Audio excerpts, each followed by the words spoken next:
the most important research into the neurochemistry of ayahuasca has been done over the past decade in Spain at the University Hospital of São Paulo in Barcelona.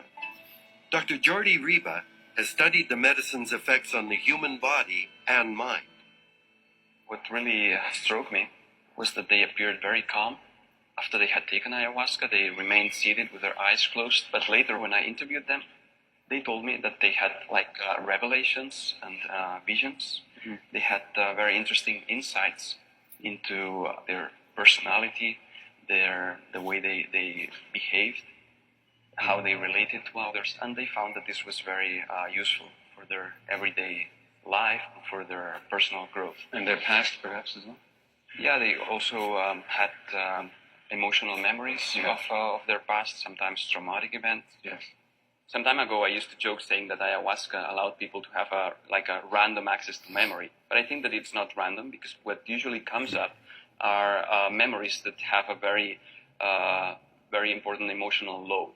Yes. It's not just like remembering what you had yesterday for dinner, but perhaps how you felt about a relative or a loved one some years ago, or you remember some experience that was emotionally relevant to you.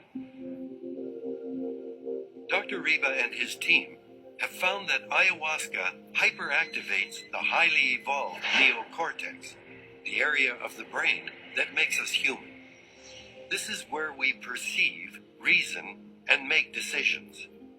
Ayahuasca also activates regions like the amygdala, which acts as a storehouse for early emotional memories, specifically the most traumatic or significant ones, like the loss of a parent. Finally, ayahuasca activates the insula, which is believed to create a bridge between our emotional impulses and our decision-making capacities. So is that where awareness would be mediated? The neurologist Damasio, yes, he says the area where feeling states are generated is the insula. According to many neuroscientists, our decision-making process has a powerful emotional component. When any stimulus enters the brain tries to understand it based on previous experiences. In early life, powerful or traumatic events create an imprint on the brain, a pattern.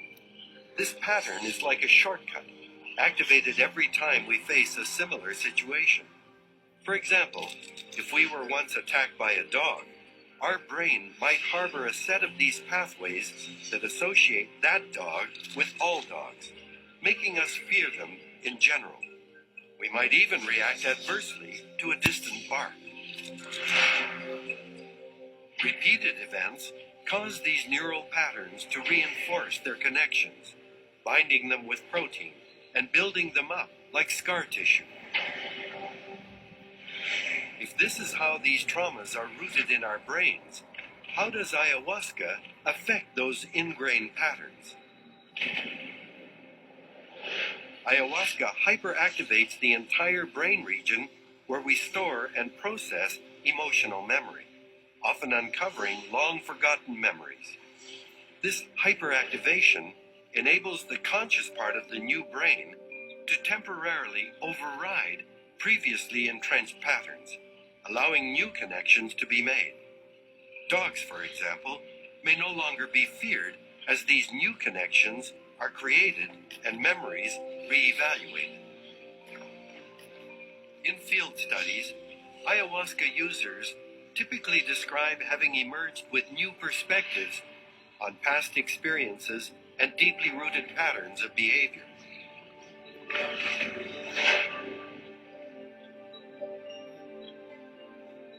Still in Barcelona, Mate visits Dr. Josep Fabregas, who has conducted the world's largest study on the long-term effects of ayahuasca.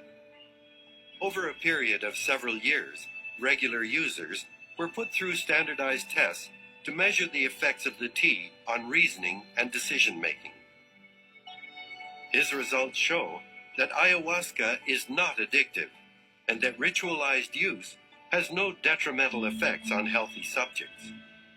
In fact, in certain cognitive tests, long-term users scored better than the control groups. Of course, the really interesting question is, now that we know that it's safe, is it also helpful? Is it useful? For some problems, this is it's a very good solution. For example? For example, Depression?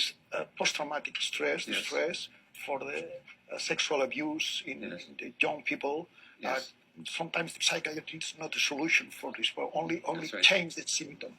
But right. with ayahuasca, you have the possibility, the capacity to revive this situation with the same feeling and the same pain, but with the capacity to change this situation. And this is a very it's a treasure. In a safe environment. Yes.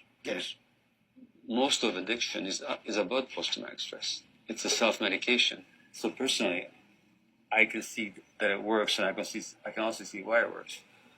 But proving it to colleagues, that's another question entirely. It's not the ayahuasca, it's the ritual use of the ayahuasca.